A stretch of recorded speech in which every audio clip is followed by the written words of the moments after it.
Wait, how does a high school kid get a record deal? I was like, Ma, look. She's like, where did you get this money from? So I got in so much trouble for signing that contract. Am I a musician like Miles Davis, Herbie Hancock, Carlos Santana? Not even an inch. I'm a computer scientist if you compare me to musicians. I write and code and I freak the hell out of this machine to make music. 4 number ones, over 1 billion views. We're seeing the most success in 2020 than we've ever had. Good, I love it.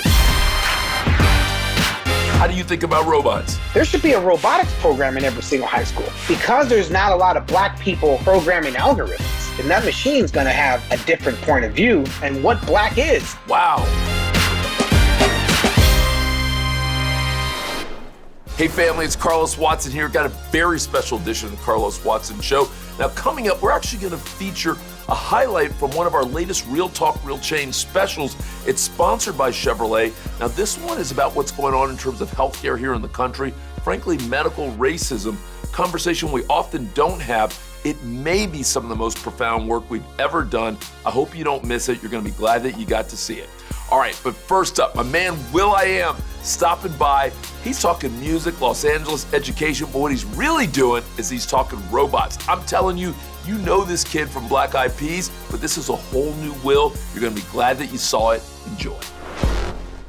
Hey, Will. Yo, what's up? Hey, man, what's going on? What's up, Carlos? How are you? How did you go from becoming a musician to, I now think of you as a technologist, I think of you as a futurist, I think of you as an active investor, and I know that you're a philanthropist as well.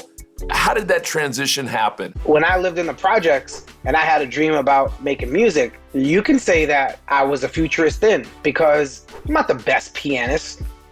I'm not the best singer, but I got some pretty cool ideas. How did I enter the field of music? Oh, that's right, that computer. The computer is my instrument. So I'm more a programmer, a coder than I am a musician because I write and code and I freak the hell out of this machine to make music. Am I a musician like Miles Davis, Herbie Hancock, Carlos Santana? Not even an inch. I'm a computer scientist from that perspective if you compare me to musicians. I be everywhere, everybody know me. Super fresh with a dope style. Let's get it started.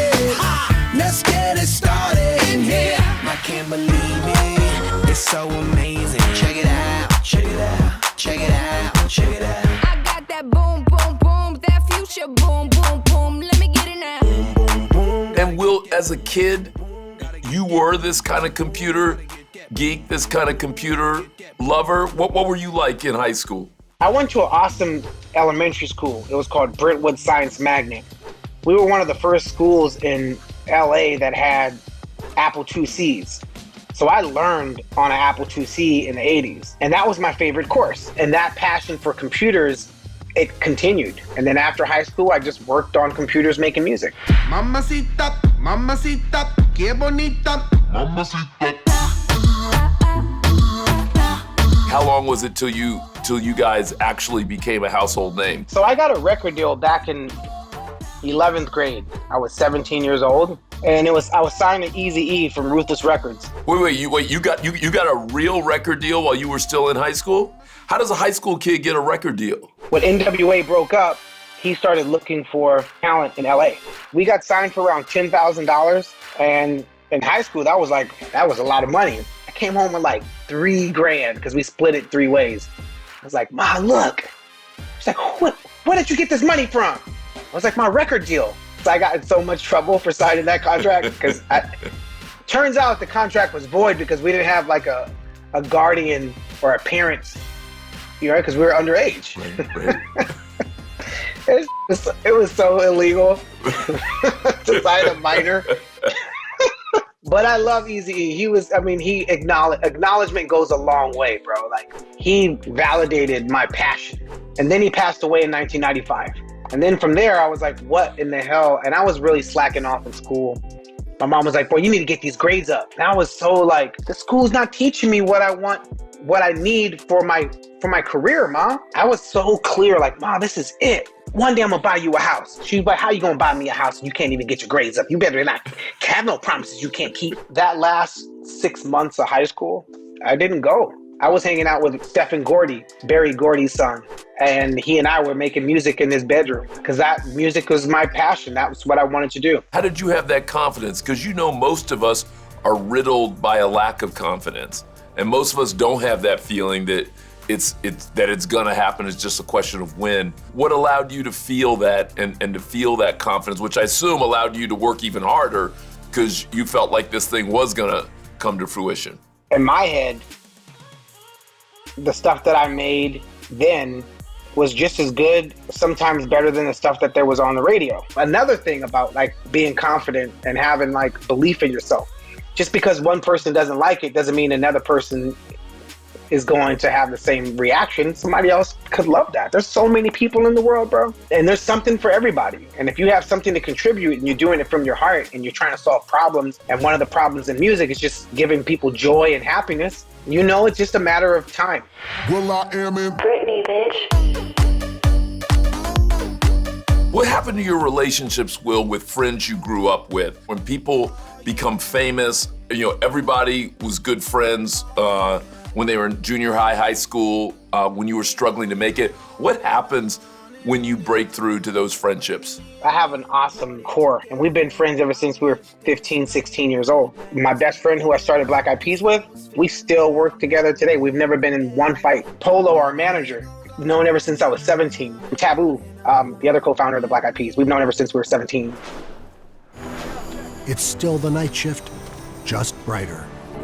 Still a night out, but everything fits in. Chevrolet, making life's journey just better. It feels to me like you've let the music maybe take a little bit of a back burner while you focus on technology, futurism, entrepreneurship. Am I right, or am I seeing it wrong? Black Eyed Peas, we started in 1995, and 2011 was the highest mountain you could climb. And that's the Super Bowl, the World Cup. I Got a Feeling being the #1 most downloaded songs on iTunes of all time. Tonight's the night, let's live it up. I got my money, let's spin it up. Go out and smash it. You know, Scream and Shout and some of the songs that I did solo-wise was, had some #1s.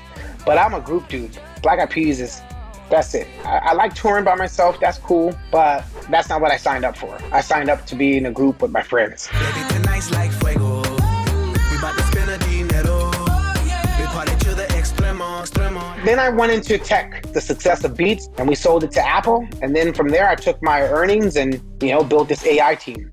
And we've been working hardcore ever since. But then I needed to return to music. So just last year, started working on a Black Eyed Peas Latin influence project. And we were a little nervous that, you know, we're a trio now. Black Eyed people know the successful Black Eyed Peas as a quartet. And we got dropped from our label after 20 years of being on Interscope because we were a trio, not the quartet. So Sylvia Rhone picked us up at Epic, and this is one of our biggest successes. Ritmo with J Balvin went #1.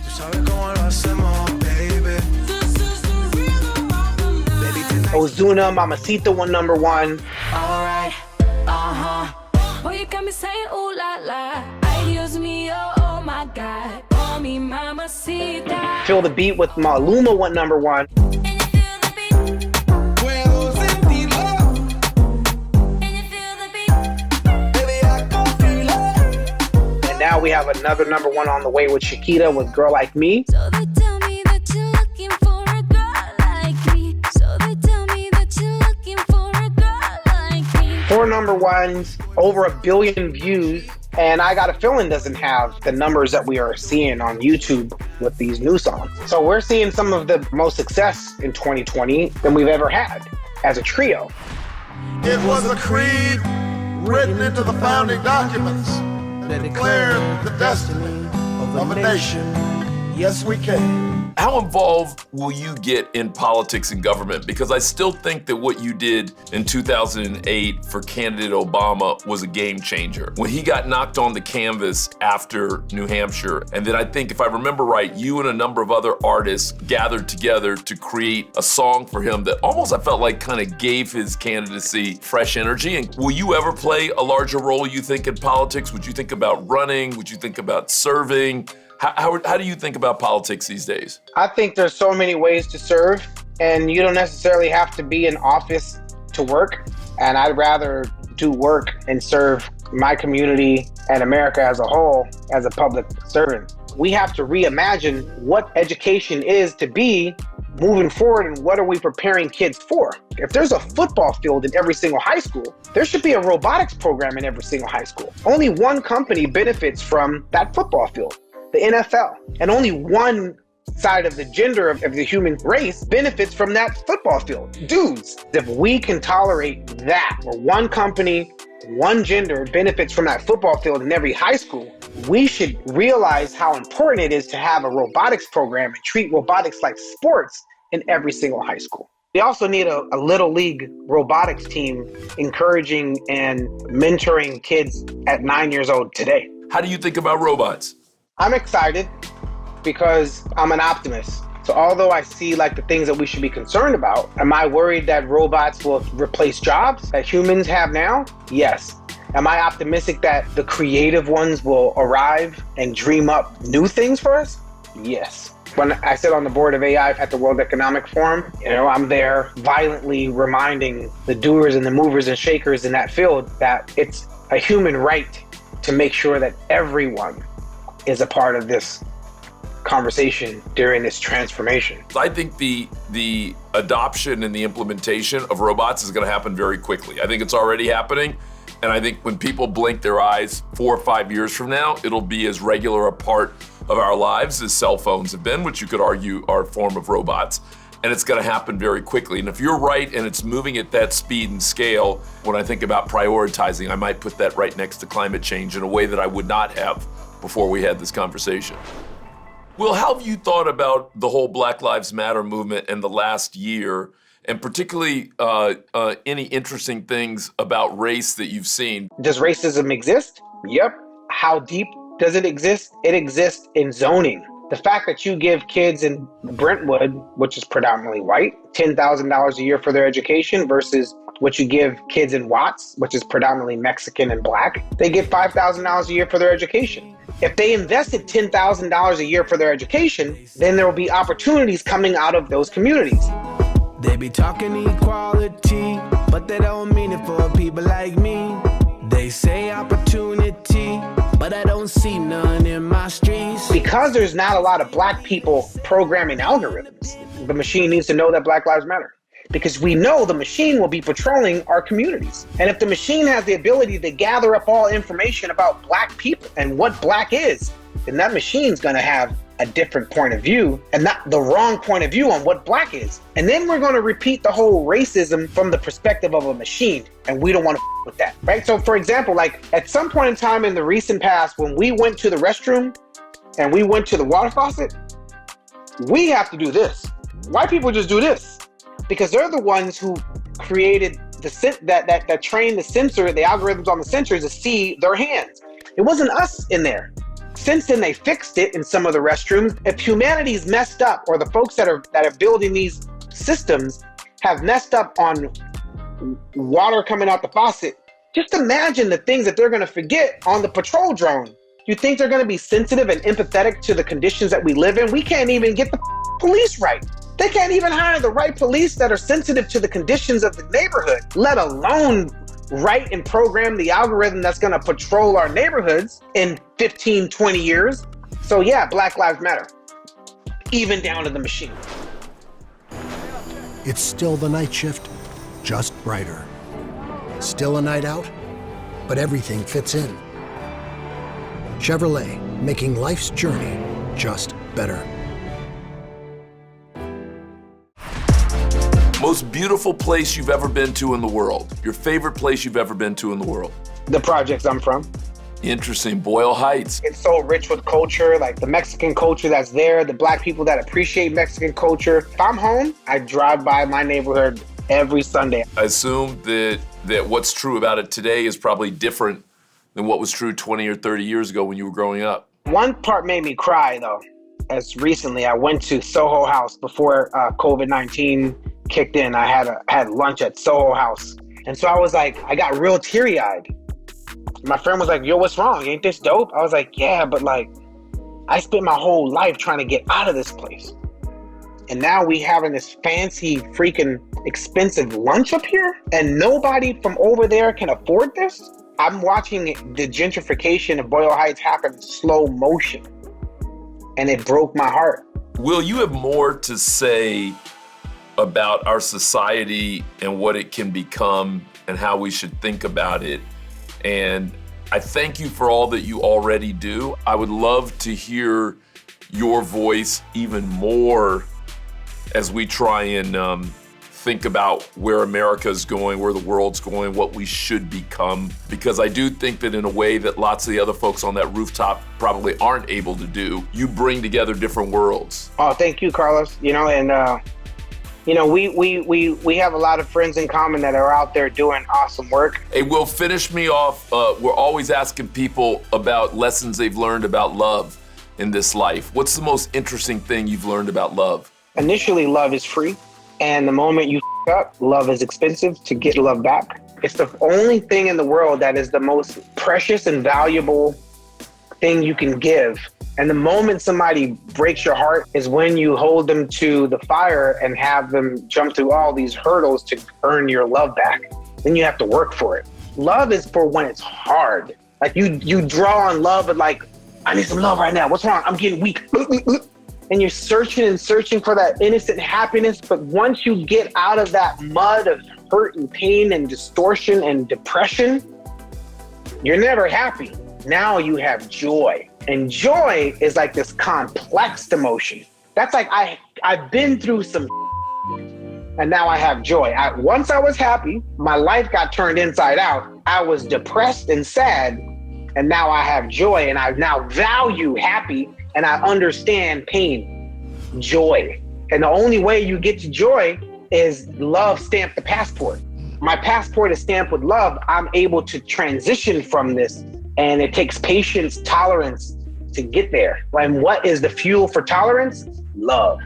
I really appreciate that. And I appreciate how you put love and tolerance together. Hey, Will, thank you for coming. Oh, thank you, Carlos.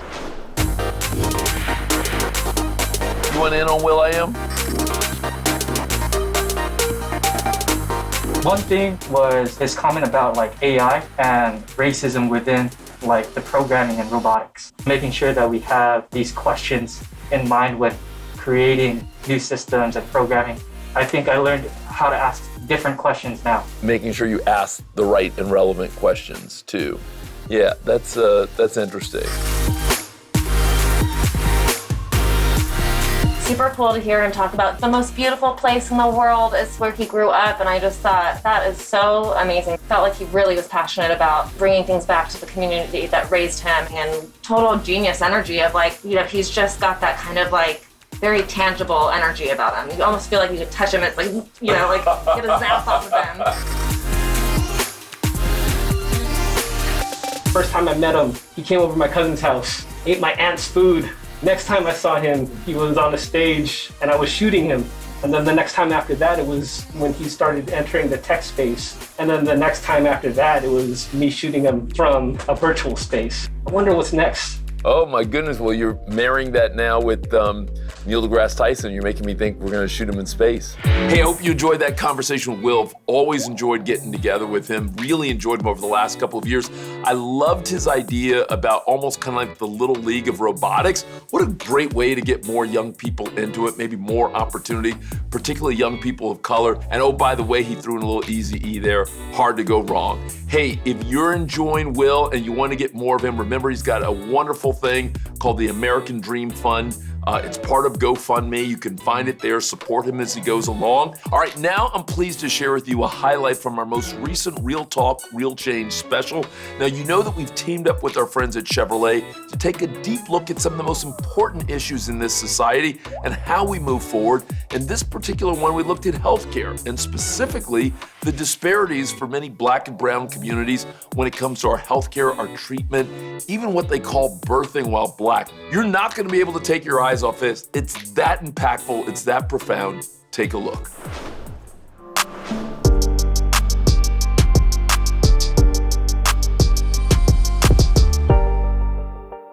Why do so many black people distrust the medical system? The answer is rooted in horrific abuse that dates back to slavery. There's the infamous Tuskegee experiment, where doctors told black men that they were being treated for, quote, bad blood, but that was a lie. They deliberately allowed syphilis to progress in the men by withholding treatment from them without their knowledge. The experiment went on for 40 years.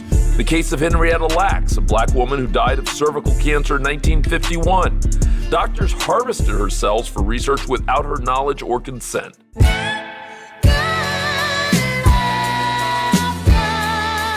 James Marion Sims was a 19th century doctor who was known as the father of modern gynecology. He accomplished his medical breakthroughs by practicing excruciating experimental surgeries on enslaved black women without using anesthesia. And up until just a few years ago, medical books included myths like this one. Do black people feel pain the same way as white people? A 2016 study showed that 50% of medical students and residents who were studied thought that black people couldn't feel pain. Medical students were taught that black people have thicker skin or less sensitive nerve endings than whites, so they feel less pain. The pandemic has exposed one of America's dirty little secrets. Turns out it's also a medical emergency that we can no longer ignore. Dr. Cottle, you think that we've hit an inflection point where the combination of things that have happened over the last year fundamentally will create different experiences for patients of color, particularly black patients? The systemic and historical racism that brown and black people have experienced throughout this country over the years in so many different sectors, it literally is sort of widespread. While these are things that I've known about and my community has known about, what I'm really happy to see in this last year more than I've ever seen before is that now the nation is talking about it, and talking about it in a way that I hadn't really heard about before. So even though I know there's a lot of work to be done, I'm hopeful that this is the start of a new day, that this sort of reckoning that we're experiencing will translate to, eliminating racial health disparities. Hey, for more from our Real Talk, Real Change special on healthcare, be sure to watch the whole thing. It's available on the Carlos Watson Show channel on YouTube. And you know what? Go ahead and hit the subscribe button while you're there. Trust me, you'll thank me later. You also can listen to our podcast. It's a goodie. And tell good people you know about this. Bring people into the tent. I'll see you soon.